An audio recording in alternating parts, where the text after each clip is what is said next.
Le rire, évidemment, est une modalité relationnelle essentielle dans la vie commune, puisque finalement, nous échangeons énormément de rires dans la vie quotidienne, enfin, quand elle se déroule dans des conditions sociales normales. Dans le rire, il y a une dimension de connivence, une dimension phatique, comme disent les linguistes. Hein, la relation phatique, c'est une relation qui est centrée uniquement sur le contact, et beaucoup moins que sur le contenu. Ainsi, par exemple, quand on voit un voisin et qu'on lui dit ah, encore une journée de pluie, il va peut-être éclater de rire. Je n'ai absolument rien dit d'amusant en la matière, mais en même temps, ce qui s'est passé entre nous, c'est une reconnaissance mutuelle. C'est-à-dire, j'ai reconnu sa présence dans ma rue, je lui ai souri, voilà, on est dans la réciprocité, on est dans l'échange. Et je pense que dans la vie courante, donc le rire fonctionne beaucoup plus, moins comme synonyme de joie que comme synonyme de cette reconnaissance à minima qui fait qu'on a l'impression donc qu'on existe en tous les cas dans le regard des autres.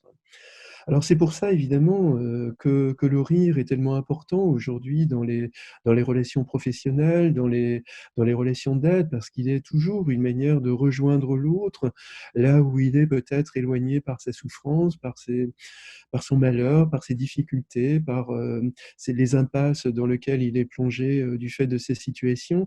Mais le rire est une manière finalement de gommer l'adversité terrible de la situation et de rejoindre cet autre à travers cette connivence à minima, à travers cette connivence à minima, à travers laquelle on échange un rire, hein, ou une blague. Le rire donc vient en quelque sorte, c'est un peu banal de le dire, mais vient détendre en quelque sorte l'atmosphère. Quand je dis détendre, c'est justement desserrer cet enfermement dans lequel nous sommes. Hein, le rire ouvre finalement, ouvre le monde, ouvre la relation à l'autre, alors que nous sommes dans la fermeture et que si nous sommes dans une relation, comment dire, amère, de, de peine, de tristesse avec l'autre, évidemment, on n'est pas dans l'ouverture. Bien sûr, il y a une reconnaissance nécessaire qui s'impose.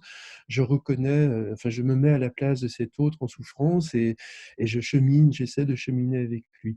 Mais si un moment d'humour intervient, ce sera une sorte d'échappée belle finalement, une manière de desserrer l'écrou qui ferme sur une situation qui paraît sans issue, qui paraît tragique.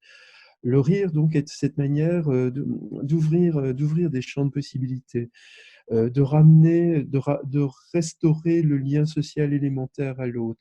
Une manière de dire, vous voyez, c'est quand même pas si tragique que ça. C'est vrai que c'est très très dur, mais on va s'en sortir.